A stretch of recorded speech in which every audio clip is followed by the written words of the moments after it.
Hey, what's going on? Aaron Hillier here. Wanted to share something with you that is a big misconception out there, and that is that rich people are greedy, rich people are snobs, rich people are, have hatred, they're inconsiderate, so on and so forth. And that is a myth, and I want to dispel that right here, right now. And to do that, I actually want to quote a book from a passage from a book I'm reading called Secrets of the Millionaire Mind by T. Harv Eker. One of the most phenomenal books I've read recently. Just an awesome book. So I'm gonna go ahead and read from this real quick, so you can get the gist here, right? It says, in their outstanding book, The 1 Minute Millionaire, my good friends Mark Victor Hansen and Robert Allen quote the poignant story of Russell H. Conwell in his book Acres of Diamonds, which was written over 100 years ago. I say that you ought to get rich, and it is your duty to get rich. How many of my pious brethren say to me, do you, a Christian minister, spend your time going up and down the country advising young people to get rich to get money?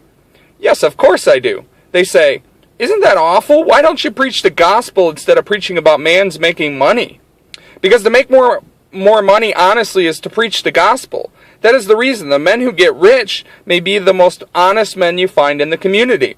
Oh, but says some young man here tonight, I have been told all my life that if a person has money, he is very dishonest and dishonorable and mean and contemptible.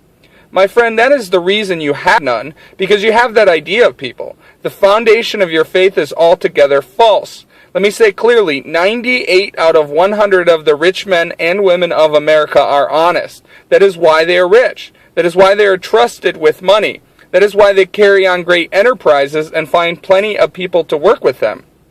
Says another young man, I hear sometimes of men that get millions of dollars dishonestly.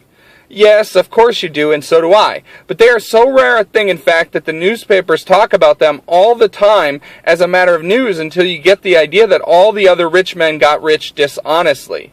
My friend, you drive me out into the suburbs of Philadelphia and introduce me to the people who own their homes around this great city, so beautiful homes with gardens and flowers, those magnificent homes so lovely in their art, and I will introduce you to the very best people in character as well as in enterprise in our city. They that own their homes and made more honorable and honest and pure and true and economical and careful by owning them.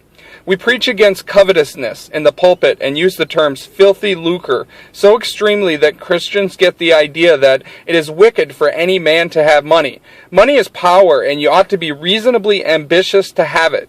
You ought because you can do more with it than you can without it. Money printed your Bibles. Money builds your churches. Money sends your missionaries. And money pays your preachers. I say then, you ought to have money. If you can honestly attain unto riches, it is your godly duty to do so. It is an awful mistake of these pious people to think you must be awfully poor in order to be pious.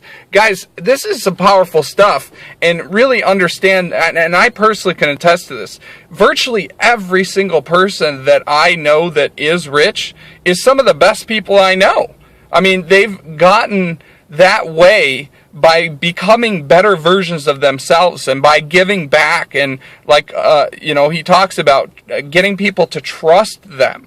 So please get rid of the myths of the false mindset that rich people are bad people, because what you're doing is you're telling me that I'm a bad person because I'm going to be filthy rich because I deserve it, and I believe you deserve it. I believe everybody deserves it. That doesn't make you bad people. In fact, in order to achieve those riches, you've got to become a much better person than everybody else, right? So get rid of that myth that's stinking thinking.